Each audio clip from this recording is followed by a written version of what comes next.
করলেন বুড়িমা, বন্যা গজব হয়ে গেছে, গোটা পৃথিবী ধ্বংস হয়ে গেছে, অথচ আপনার বাড়ির কিছু হলো না, আপনারও কিছু হলো না। আমি একজন নবী হয়ে জানতে চাই, আপনি গোপনে গোপনে এমন কি আমল করেন যে আমল করার কারণে আপনার বাড়ি নষ্ট হয়নি, আপনার ক্ষতি হয় নাই? বুড়ি বলতেছে, বাবা গোপন কোন আমল নয়। তুমি যখন বলেছিলে বন্যা গজব শুরু করে আমার হাতটা ধরে নৌকায় উঠাবে, তখন আমি আলহামদুলিল্লাহ বলার কারণ হলো সবাই সবাইকে ভুলে যাবার পারে, কিন্তু আল্লাহ কোনদিন কাউকে ভুলবে না। তাহলে জিকির হবে কার?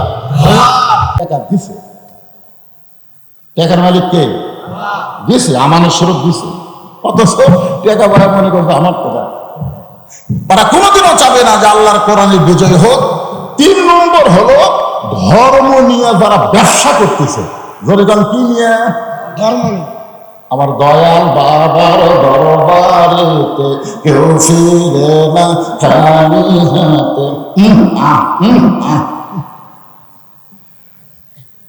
ধর্ম নিয়ে যারা ব্যবসা করতেছে তারা কখনোই চাবে না কোরআনের বিজয় হোক, কারণ কোরআনের বিজয় হলে ধর্ম নিয়ে কোনো ব্যবসা করা যাবে না। জোরে বলেন কথা ঠিক কি না? এই 3 শ্রেণীর মানুষ আমাদের বাংলাদেশে আছে না নাই? আছে। আপনাদের মধ্যে এতগুলো মানুষের মধ্যে থাকতে পারে। ওরা তো আমার বাবা শুরু হলে চুলকানি লাভ নাই। এখন আর হাসিনা নেই। আগে অ্যাঙ্গেলে হক কথা করছি, এখন অ্যাঙ্গেলের দিন শেষ, ডাইরেক্ট বাংলাদেশ। জোরে কথা ঠিক, বাংলাদেশ এখন ডাইরেক্ট কথা হবে, যা হয় হলো। এই জিকির মানে কি আগে এটা বোঝা লাগবে। যা আমরা আল্লাহর জিকির করি, আল্লাহ আমাদের জিকির করেন। এই জিকিরটা বোঝাতে গিয়ে আমি আপনাদের বলতেছি, আল্লাহর একজন মস্ত পয়গম্বর। ভাইজান কষ্ট হলেও শোনেন, কষ্ট হলেও আপনারা কথা বলেন না। কথা বললে আপনার নাম দিয়েছেন তাফসীর মাহফিল। এখন আয়াতের এই জিকির মানে আমরা এক একজন এক একটা বুঝি। আসলে তো জিকির মানে এক এক জায়গায় এক এক রকম। যখন আল্লাহ বলতেছেন ইজানু বিয়ালিস সালাহ নিয়মিল জুমআ ফাসআউ ইলা যিকরিল্লাহ, এই জায়গায় জিকির একটা আলাদা শব্দ অর্থ। আবার অন্য জায়গায় আল্লাহ বলতেছেন ইয়া আইয়ুহাল্লাযীনা আমানু উযকুরুল্লাহা যিকরান কাসীরা, এই জায়গাটা আবার জিকির মানে আলাদা। জিকির শব্দ ঠিকই আছে, কিন্তু অর্থ আবার আলাদার দিকে নিয়ে যাওয়া। তো যে আয়াত আমি তেলাওয়াত করলাম, এটা বুঝাতে গিয়ে আপনাদের যেটা বলতেছে একটু মনোযোগ দেবেন। আল্লাহর একজন মস্ত বড় পয়গম্বর, নাম হলো নূহ আলাইহিস সালাম। জোরে বলেন নাম কি? শুকনা জায়গায় নৌকা বানাচ্ছে। এখন আপনারা কবেন হুজুর আবার নৌকা? আওয়ামী লীগের এক নেতা বলেছিল আমাদের নৌকা নিয়ে আবল তাবল বলতো না, আমাদের নৌকা হলো নূহ নবীর নৌকা। পৃথিবীতে সর্বপ্রথম যে যানবাহন আল্লাহ দিয়েছেন, এই যানবাহনের ইঞ্জিনিয়ার হচ্ছে আল্লাহ, মিস্ত্রি হচ্ছে একজন আল্লাহর নবী। গোরেকার সুবহানাল্লাহ। আর যানবাহনের নাম হলো নৌকা। গোরেকার নাম কি? আরো জোরে নৌকা। স্বপন থাকলে খুবই খুশি হবে। এর বিরুদ্ধে আমি না বোঝা রাখি, কিন্তু আমাদের কাছে নৌকার মিছিল করতেছে। এমন সময় একজন বুড়ি মানুষ লাঠিতে ভরতে এসে বলে, বাবা নূহ, এই শুকনা জায়গায় নৌকা বানানোর কারণ কি? নূহ বললেন, বুড়িমা, বন্যা নামক একটা গজব হবে। বন্যা নামক একটা গজব। দরেকন কি হবে? এই গজবে গোটা পৃথিবী ধ্বংস হয়ে যাবে। কেবলমাত্র নৌকার ভিতরে যাদের জায়গা হবে তারা ধ্বংস হবে না, কেবলমাত্র তারাই ধ্বংস হবে না। বুড়ি বলতে যে, বাবা নূহ, গজবে সবাই যদি নৌকায় উঠতে চায়, তোমার ছোট্ট নৌকার মধ্যে সকলের জায়গা হবে। নূহ নবী বললেন, বুড়িমা, এই নৌকার শর্ত হলো ঈমানদার বান্দা বান্দি যারা নৌকার ভিতরে জায়গা পাবে, তারা বেঈমানদের জায়গা নৌকায় হবে না। এখন বোঝা গেল আওয়ামী লীগের নৌকা আর নূহ নবীর নৌকা এক না।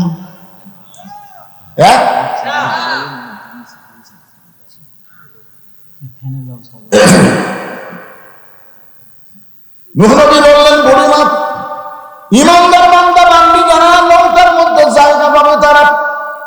বুড়ি বলতে জানো মধ্যে জায়গা চাই। সঙ্গে সঙ্গে নূহ বললেন, তাহলে আপনি পড়েন লা ইলাহা ইল্লাল্লাহু নূহুন নাবিয়্যুল্লাহ। আমরা মুসলমান, কোন নবীর নামে কলমা পড়তে আমাদের কোন আপত্তি আছে? কিন্তু খ্রিস্টানদের আছে, ইহুদিদের আছে। ইন্নাল হামদা ওয়ান নি'মাতা লাকাল মুলক লা শারিকা। আপনারা বলেন তো লাকাল মুলক লা শারিকা লাকের অর্থ কি? এই দাঁড়ি সাহেব, আপনি যে আল্লাহর কাবার সামনে নিয়ে ঘোষণা করে আসলেন, রাজনীতির ভিতরে, রাজত্বের ভিতরে একমাত্র আল্লাহ ছাড়া অন্য কাউকে আমি স্বীকার করি না। তাহলে আপনি কাবাঘরের সামনে গিয়ে বললেন রাজনীতি রাজত্বের মধ্যে একমাত্র আল্লাহ। আপনি কাবাঘরের সামনে আল্লাহ রাজনীতি করলেন, আর বাংলাদেশে এসে আল্লাহ ভুলে গেলেন। আপনার নামের আগে মানুষ হাজি বললো, আপনার হজ কবুল হবে না। হজ করার আগে আপনি যে দলে করেন সমস্যা নাই, হজ করার পরে একমাত্র আল্লাহ ছাড়া অন্য কারো দল করা পাবে না। আয়েশা আমার হাতের মধ্যে হাত দিয়ে বলতে, হুজুর এটা কেউ বুঝে দেয়নি হুজুর, বোঝা লাগবে তো ভাই। এখন বুড়ি প্রশংসা করছে আল্লাহ, ওরা বাড়ি চলে গেছে। বন্যা নামক গজব শুরু হয়ে গেল। গোটা পৃথিবী 40 দিন পানির তলে ডুবে থাকলো, এমনকি পাহাড় পর্যন্ত ডুবে গেল। 40 দিন পরে যখন পানি কমে যায়, এমন সময় নূহ নবীর নৌকা যদি পর্বতে ঘুরে গেল। আল্লাহ ডাক্তার নূহ নৌকার খবর কি? নূহ বলতেছে আলহামদুলিল্লাহ, ইমানদার বান্দা বান্দী যারা জীবিত আছে তারা, বেঈমান যারা ধ্বংস হয়েছে তারা। আল্লাহ বলে নূহ তাহলে তোমার কাছে কি খবর? নূহ বলতেছে এই নৌকার মধ্যে আমরা যারা আছি তারাই মাত্র জীবিত, নৌকা ছাড়া যারা বাহিরে তারা কেউ দুনিয়া যারা জীবিত নাই। আল্লাহ বলে নূহ তাহলে বুড়ির খবর কি? নূহ বলতেছে আল্লাহ মুমিন। কি বুঝলেন? বিপদে বললে একটা নবী পর্যন্ত ভুলে যায়, আর আপনি পীর ধরে বসে আছেন। আপনি মনে করতে পারেন পীর ধরছি, আমার কোনো টেনশন নেই। তোর বাবা জান্নাতে যাবি কিনা আগে সেইটা চিন্তা করা লাগবে, তোর এখানে তো ঠিক কিনা। বিপদে পড়লে নবী পর্যন্ত ভুলে যায়। নূহ বলতেছে আল্লাহ বুড়ির কথা মনে নাই। আল্লাহ বলে তাহলে বুড়ির অবস্থা কি? বলে সবাই যখন মরে গেছে বুড়িও মরে গেছে। আল্লাহ কয় নূহ আজগুবি কোনো কথা বলা যাবে না। আজগুবি, আপনাদের এলাকায় আজগুবি মানে কি? ফাও কথা, আমার বিরুদ্ধে অনেক হুজুর এত টাকা কি করে এত টাকা চাষ করলে বসে গল্প তার কিছু নেই। রেখে এই বলবি তারা আসবে এই টাকা নিয়ে রে।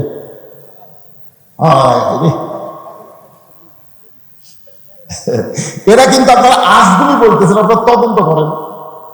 আপনারা তদন্ত করে দেখেন যে এই যে আমরা কথা বলতেছি টাকা নিতে কি করে, বলতেছি কি করে, এটা একটু তদন্ত করা দরকার। আগে 12 শতক জায়গা মাদ্রাসা মসজিদের ছিল, এখন সেখানে জায়গা হয়েছে 235 শতক। কয়েক কোটি টাকা দিয়ে মাদ্রাসা মসজিদ এতিমখানা তৈরি করা হয়েছে। এইবারে আল্লামা সাইদি হুজুরের নামে একটা অডিটোরিয়াম নির্মাণ করা হলো, যেখানে পৃথিবীর কারো 1 টাকা দান নাই, শব্দ নাই, সমস্ত টাকা হলো ওয়াজের পরে আপনারা যা দেন সেই টাকা দেন মাদ্রাসা মসজিদ এতিমখানা চালাবে।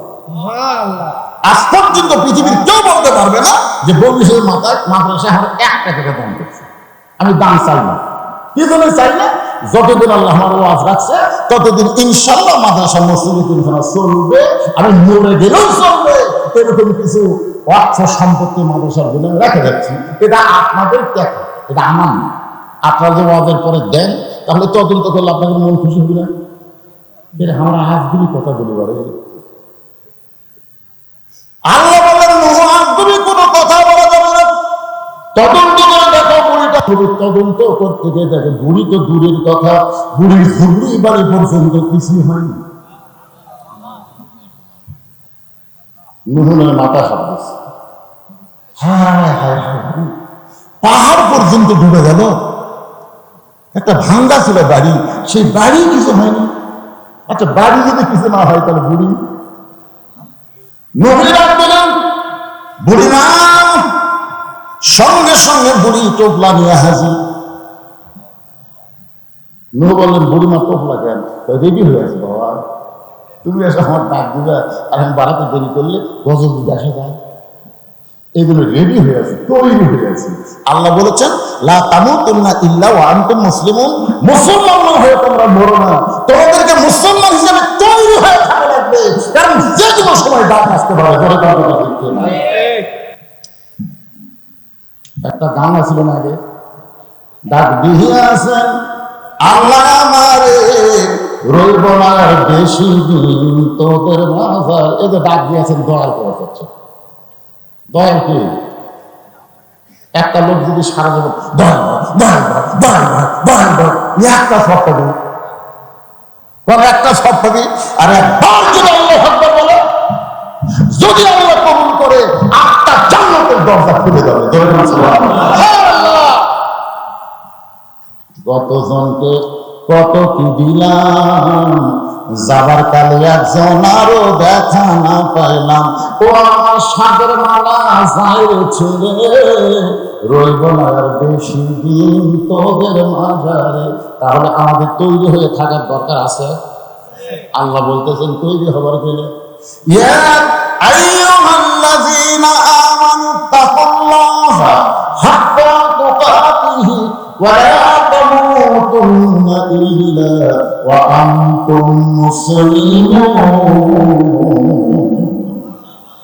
আচ্ছা, মুসলমান মানে কি? এখন আল্লাহ বলতেছেন মুসলমান না হয়ে তোমরা যেন মরো না। তাহলে এখন আপনাদের বলা লাগবে মুসলমান মাঝে মাঝে নামাজ পড়ে নাকি? মুসলমান মানে এদিকে করছে, কিন্তু আস্তে আস্তে পারে। এটাকে আদা আদা না পুরাপুরি উদু খুলু কি নবীর পিছনে নামাজ পড়ে, সামনে কাতারে আবু বকরের ডান সাইডে। আবু বকর রাদিয়াল্লাহু ডান, একটু ধৈর্য দাঁড়িয়ে ওয়াজি হবে, কিছুক্ষণ পরে আসবে ইন্নাল্লাহা মা'আস সাবিরিন। কিছুক্ষণ সে আয়াত পড়িনি, এটার উপর তো মারাত্মক আছে। শরীরের মা হবি, ধৈর্য নেই, কেবল প্রসব বেদনা উঠছে, তোর বার করবার যায়, তোর মাথা লম্বা হয়ে গেছিল, মাথা ঘুম করছে। এইগুলো মায়ের পায়ের তলে হলো জান্নাত। ধৈর্য নেই, কেন পেটের ব্যথা উঠে সেজন করুন যা বাচ্চা কি আমাকে একদিন করে, আমার বাচ্চা খালি কান্দে, হুজুর একটু দোয়া করা, দোয়া ভরে দেয়, কান্দন থামে না, তাহলে বড় দেয় কান্না থামে না। ওই মেয়ে বলতেছে, মাই বলতেছে এখন আর দোয়া দূরে চলবি না হুজুর। কয়েকদিন পরে বললাম, মা এখন খবর কি? বলে আর কান্দে না। কোন দোয়া কান হলো? যখনই কান্দে আর বাপ মোবাইল চালু করে দেয়, সেই চালু করে দেয়, তখনই কান্দা থামে। আমি বললাম, মা সত্যি করে বলো তো, তোমার এই সন্তানকে সিজার করা হয় হুজুর? তাও তো কান্দবি, খারাপ জিনিস দেখলে থামে দেবে। তুমি মন খারাপ করতেছেন, ধৈর্যের উপর আওয়াজ আসতেছে, একটু ওটা ক্যামেরা ঠিক করতে আপনি থাকতে পারবেন, তার মানে ধৈর্য হলো। ইন্নাল্লাহা মা'আস সাবিরিন, ধৈর্যশীলদের সঙ্গে কে থাকে? জোরে জোরসে বলো লিল্লাহি আল্লাহ যার সাথে থাকে তার কোনো টেনশন আছে? একটু মনোযোগ দিয়ে শুনেন। নূহ বললেন, বুড়িমা বন্যা গজব হয়ে গেছে, গোটা পৃথিবী ধ্বংস হয়ে গেছে, অথচ আপনার বাড়ি কিছু হলো না, আপনারও কিছু হলো না। আমি একজন নবী হয়ে জানতে চাই, আপনি গোপনে গোপনে এমন কি আমল করেন যে আমল করার কারণে আপনার বাড়ি নষ্ট হয়নি, আপনারও ক্ষতি হয় নাই? বুড়ি বলতেছে, বাবা গোপন কোনো আমল নয়। তুমি যখন বলেছিলে বন্যা গজব শুরু করে আমার হাতটা ধরে নৌকায় উঠাবে, তখন আমি আলহামদুলিল্লাহ বলার কারণ হলো সবাই সবাইকে ভুলে যাবার পারে, কিন্তু আল্লাহ কোনদিন কাউকে ভুলবে না। তাহলে জিকির হবে কার? চড়কে বসে আছে, বসে ধরে বাপ টানতেছে। ইব্রাহিম নবীর চোখ দিয়ে দরদর করে পানি নিশ্চয় নমরুদের আগুন ফেলে দাঁড় করে বলতেছে। এমন সময় ফেরেশতা জিবরাইল এসে সালাম দেবেন, ওগো নবী আপনি কাঁদবেন না, আপনি যদি চান আল্লাহ আমাকে 600 টাকা দিছে, একটা টাকার বাতাস দেব, আগুনের ফুলা সহ সাগরের মধ্যে দেয় লিবে যাবে। ইব্রাহিম নবী মুস্কি মুস্কি হাসে। জিবরাইল বলি এখনই কাঁদলেন, এখনই হাসতেছেন? বলে কান্দার কারণ হলো আমি বাপের দিকে তাকিয়ে আছি। জাহান্নামের আগুন থেকে তুমি একলা বাঁচলে হবে না, গোটা হাল পরিবার সমাজ রাষ্ট্র জাহান্নামের আগুন থেকে বাঁচার লাগবে। ধরে করে কথা ঠিক কি না? আজকে তুমি একলা একলা নামাজ পড়ে জান্নাতে যাবে, আর বাংলার মানুষ সব বেনামাজি। এই জন্য আল্লাহ বলেছেন আল্লাযীনা ইম্মাক্কান্নাহুম ফিল আরদ, বলবে যত বছর ওয়াজ দেখো ওদের মানুষ নামাজি হবে না। 13 বছর নবী মক্কায় কলেমার দাওয়াত দিয়েছেন, নবীর 10ম বছরে নবী নামাজ পেয়েছেন। এরপর নবী 3 বছর মক্কায় ছিলেন। নবী বারবার বলেছে আল্লাহ তুমি যেখানে নামাজের কথা বলেছো সেখানেই বলেছো আকিমুস সালাত, কিন্তু এই মক্কাতে তো নামাজ পড়তে পারি কিন্তু নামাজ তো কায়েম হচ্ছে না। আল্লাহ বলেন হাবিব নামাজ কায়েম সব জায়গায় করা যাবে না, নামাজ কায়েম করতে গেলে নামাজের পরিবেশ তৈরি করা লাগবে। পরিবেশ তৈরি করতে গেলে আবু জেহেল নেতা আর আপনি ইমাম হলে হবে না, যিনি ইমাম তাকে নেতা হওয়া লাগবে। জোরে কোন কথা ঠিক করে হিজরত করে মদিনাত গেলেন, তারপরে মদিনা একটা রাষ্ট্র হলো।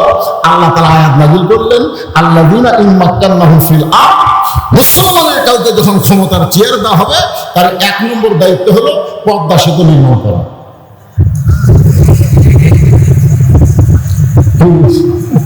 1 নম্বর দায়িত্ব হলো বাল্য বিয়ে বন্ধ করা। 1 নম্বর দায়িত্ব হলো মাদক মুক্ত সমাজ গড়া। এইগুলো দায়িত্ব হতে পারে, কিন্তু 1 নম্বর দায়িত্ব হলো আকামুস সালাত, নামাজ কায়েম করো।